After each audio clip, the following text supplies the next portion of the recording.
Hello students, today we are going to discuss the transportation in the plants. So we will discuss the transportation in plants today. Okay, so there are some, you can see two guys which are thinking about that कि किस तरह से हमारा जो xylem है वो इतनी height of plant तक पानी को इतनी आसानी से अट्रैक्ट कर सकता है, क्योंकि इसमें तो कोई मोटर भी नहीं लगी रहती है ना। हम लोग घरों में लगी होती है, पानी को खींचने के लिए मोटर लगी रहती है। सेकंड टू थर्ड फ्लोर को पानी तक ऊपर ले जाने में हमको क्या करना पड़ता है, हमको उसमें मोटर चलानी पड़ती है।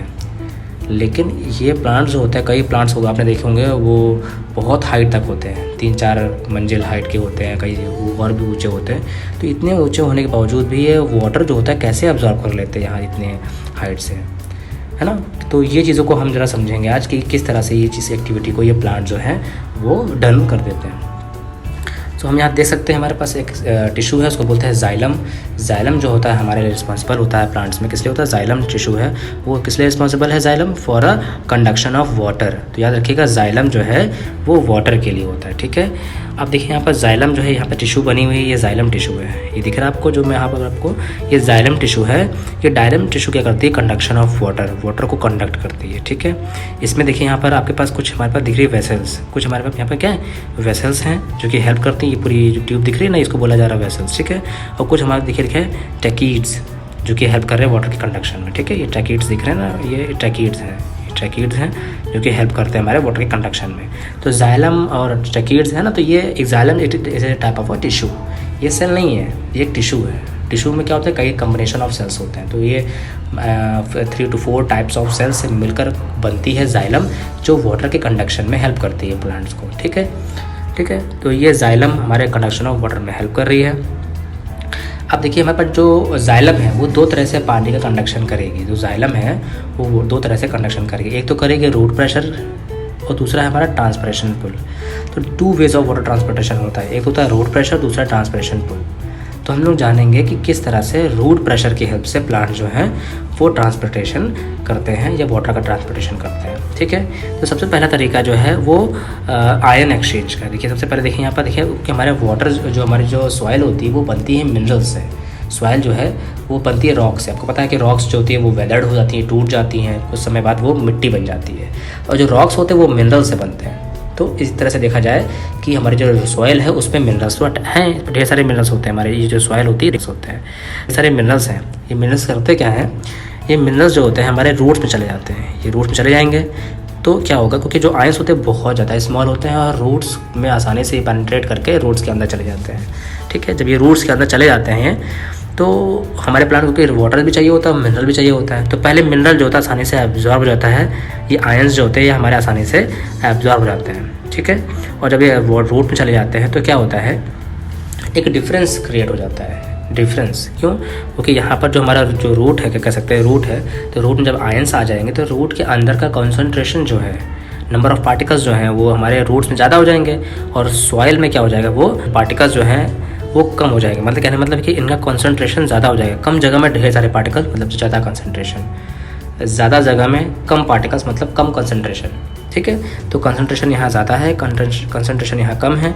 तो क्या होगा, हमारे जो कह सकते हैं जो हमारे रूट्स हैं वो क्या करेंगे, हमारे वाटर को एब्जॉर्ब करना शुरू कर देंगे। क्यों? क्योंकि हमारा कंसंट्रेशन डिफरेंट है। इस डिफरेंस को ख़त्म करने के लिए क्या होता है, हमारे रूट्स होते हैं वाटर को एब्जॉर्ब कर लेती है। तो वाटर जो होता है वो यहाँ से मूव करके अंदर चला जाता है ऐसे करके। तो ये हमारा जो वाटर है वो अंदर मूव हो जाता है। क्यों? क्योंकि हमारे यहाँ पर जो वाटर है वो एब्जॉर्ब कर लेते हैं हमारे। तो वाटर जो होगा वो आसानी से अंदर चला जाएगा, ठीक है। ये वाटर चला गया अंदर। अब ये क्या होगा, जब ये हमारा वाटर चला जाएगा अंदर तो ये क्या होगा, इसके अंदर डिफरेंस जो है वो फिल करने चक्कर में थे कि बाहर कंसंट्रेशन ज़्यादा है अंदर कम है, दोनों को डिफरेंस करने के लिए वाटर जो होता है वो हाई कंसंट्रेशन से कहाँ से जा रहा है बेटा, हाई कंसंट्रेशन से जा रहा है लो कंसंट्रेशन की तरफ। हाई से लो कंसंट्रेशन की तरफ वाटर मूव करता है, ठीक है ना। तो देख रहे हैं हमारा वाटर मॉलिक्यूल है हाई कंसंट्रेशन से लो कंसंट्रेशन की तरफ मूव कर रहा है। लेकिन बीच में रूट्स भी तो आ रही हैं। रूट्स में होती है सेमी परमेबल मेम्ब्रेन, एक तरह की ऐसी मेम्ब्रेन होती है जो कि सिलेक्टिवली पार्टिकल्स को ही अंदर जाने देती है। तो जब हमारा वाटर जो होता है हाई कंसंट्रेशन से लो कंसंट्रेशन, क्योंकि रूट का पानी कहाँ ज़्यादा है, पानी ज़्यादा कहाँ पर है, हमारे सॉइल में, ये हाई कंसंट्रेशन है। अब पानी क्या करेगा, हाई कंसंट्रेशन से लो कंसंट्रेशन की तरफ मूव करेगा। लेकिन बीच में कौन है, सेमी परमेबल मेम्ब्रेन, जो कि रूट के ऊपर लगी होती है। वो रूट के अंदर हमारे जो है सेल्स के बाद ये सेमी परमेबल मेम्ब्रेन लगी रहती है, जो कि सिलेक्ट करती है किसको अंदर जाना है किसको अंदर नहीं जाना है। तो ये जब हाई कंसनट्रेशन से लो कंसनट्रेशन की तरफ पानी जाता है in presence of semi permeable membrane, तो उसे हम लोग बोलते हैं ऑस्मोसिस। तो ऑस्मोसिस की थ्रू प्रोसेस जो होती है वो हमारा इसमें जाता है, ठीक है।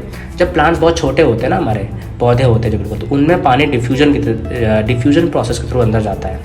डिफ्यूजन प्रोसेस क्या होती है, जब हमारा जो क्या होता है हाई कंसनट्रेशन से कोई भी चीज़ लो कंसनट्रेशन की तरफ जाती है, जब उसमें सेमी परमेबल मेम्ब्रेन प्रेजेंट ना हो तो उसको बोलते हैं डिफ्यूजन।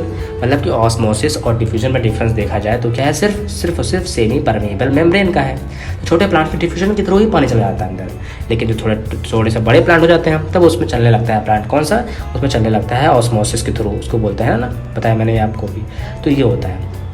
तो ये आपको समझ में आया है किस तरह से पानी है, ठीक है। तो देखो पानी देखो इसमें धीमे धीमे क्या करता है, column by column wise, column two column wise ये अंदर आगे बढ़ता रहता है, ठीक है।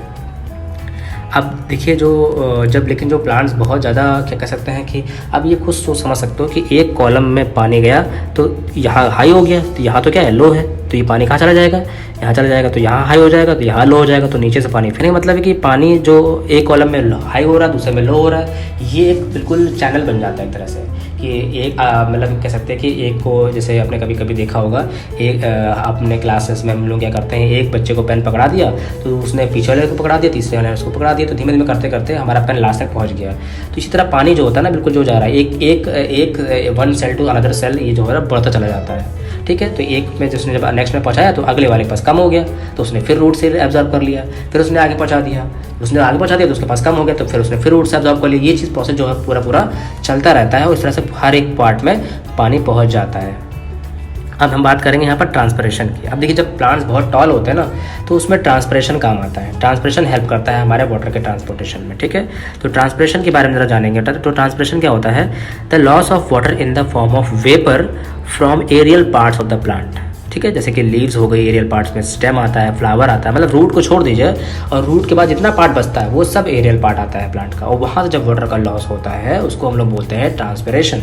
और ये ट्रांसपिरेशन होता है वाटर के कंडक्शन में बहुत ज़रूरी है। अगर ये नहीं होगा तो जो टॉल प्लांट्स होते हैं, बहुत लंबे लंबे प्लांट्स होते हैं, उनमें ये वाटर कंडक्ट नहीं हो पाएगा with the help of osmosis. तो उनके लंबे प्लांट्स के लिए ऑस्मोसिस उसमें वाटर के कंडक्शन में हमें ट्रांसपिरेशन हेल्प करता है, ठीक है। तो ट्रांसपिरेशन जो एक तरह का बहुत हेल्पफुल प्रोसेस है, ठीक है। आप देखेंगे यहाँ ट्रांसपिरेशन में क्या देखिए यहाँ से पानी का लॉस हो रहा है, देखिए यहाँ पार्ट इसकी स्टेम से भी पानी का लॉस हो रहा है। तो हर पार्ट से वाटर का जब लॉस होता है तो क्या होता है, अंदर वाटर की कमी हो जाती है, और जब वाटर कमी हो जाएगी तो फिर से नीचे से रूट से पानी आना शुरू हो जाएगा, है ना। तो जो ऊपर से वाटर का लॉस होना भी ज़रूरी है। अगर वाटर का लॉस नहीं होगा तो नीचे से वाटर और मिनरल्स और नहीं एब्जॉर्ब होंगे, ठीक है, क्योंकि उसमें सारा वाटर जब सारा स्टेप बाय स्टेप जब सब अपना वाटर नीचे से लेते रहेंगे तो एक समय ऐसा आएगा कि सभी सेल्स में बराबर से पानी पहुँच जाएगा, जब तो वहाँ प्रोसेस रुक जाएगी। तो इसलिए प्रोसेस को ये कभी रुके ना, ये हमेशा चलती रहे, इसके लिए ट्रांसपिरेशन चलता रहता है, ठीक है। तो ये आपको समझ में आएगा ट्रांसपिरेशन, ठीक है। आप खास बात इन्होंने बोला है कि ट्रांसपिरेशन जो हमारे लिए क्यों हेल्पफुल है, तो बोला absorption and upward movement of water भी चाहिए और डिजॉल्व मिनरल्स भी चाहिए हमको, तो घुले हुए मिनरल्स भी चाहिए हमको और वाटर भी हमें चाहिए। तो ये ट्रांसपिरेशन बहुत हेल्पफुल है। ट्रांसपिरेशन नहीं होगा तो नीचे से पानी और ऊपर नहीं आएगा, क्यों, क्योंकि वो सारे कॉलम्स भर जाएंगे, तो फिर पानी आप जरूरत ही नहीं प्लांट को। तो ऊपर से लीफ से पानी मॉइस्चर बन के निकल जाता है, हमारे स्टोमेटा से निकल जाता है, तो फिर पानी कमी हो जाती है, फिर से नीचे से आना शुरू हो जाता है। तो ये प्रोसेस को मेंटेन रखे, हमेशा प्रोसेस चलती रहे, कॉन्टिन्यूस रहे, इसके लिए ट्रांसपिरेशन बहुत हेल्प करता है, ठीक है। तो ट्रांसपिरेशन हमारा इस तरह से हेल्प कर रहा होता है, ठीक है। तो रेगुलेटिंग टेम्परेचर, ऊपर से टेम्परेचर का भी रेगुलेशन करता रहता है। आप कभी भी जब प्लांट्स जो प्लांट्स होते हैं, ट्रीज़ होते हैं, उनके जब कभी पेड़ के नीचे बैठोगे आपको तो बहुत ठंडा फील होता है, अदर देन आप किसी धूप में बैठो। धूप से कंपैरिजन टू प्लांट के पेड़ के नीचे जो बैठोगे छाँव में, तो आपको कुछ डिग्रीज़ का टेम्परेचर का डिफरेंस फील होता है, which is due to the transpiration. क्योंकि ट्रांसपिरेशन जो है ये आपको प्लांट की टेम्परेचर को मेंटेन करने में भी हेल्प करता है और उसके आसपास का टेम्परेचर भी नीचे रहता है कंपैरिजन टू अदर एनवायरनमेंट, ठीक है। तो ये तरह से रहता है, ठीक है। अब ट्रांसपिरेशन जो होता है वो दिन में ज़्यादा होता है, क्योंकि वहाँ पर सनलाइट होती है। सनलाइट क्या करता रहता है, आपने देखा होगा ग्लूकोज का एडवर्टाइजमेंट आता है, सन जो होता है वो बच्चे के सर में डाल के ट्यूब और वाटर को एब्जॉर्ब ग्लूकोज पी रहा होता है ना। वही काम प्लांट्स सन जो होता है प्लांट्स साथ भी कर रहा होता है। प्लांट्स को सारा वाटर जो मॉइस्चर है गर्मी से एब्जॉर्ब कर रहा होता है, उसी को ट्रांसपिरेशन हम लोग बोल रहे थे। तो जब ये ट्रांसपिरेशन होता है तो डे टाइम में इसलिए ज़्यादा होता है, देखिए बेटा, है ना। और जब डे टाइम नहीं होता है, नाइट टाइम में, तो उस वक्त रूट प्रेशर आता है, तो रूट प्रेशर से हम काम चला लेते हैं। रूट प्रेशर क्या होता है, जब बताया था मैंने आपको, जब आयंस अंदर जाते हैं तो प्रेशर क्रिएट हो जाता है, तो पानी अंदर, है ना, बाहर से अंदर आता है, तो ये रूट प्रेशर था। लेकिन जो ये ट्रांसपिरेशन पुल है, ये जो है दिन में ज़्यादा काम आता है। ठीक है बच्चों।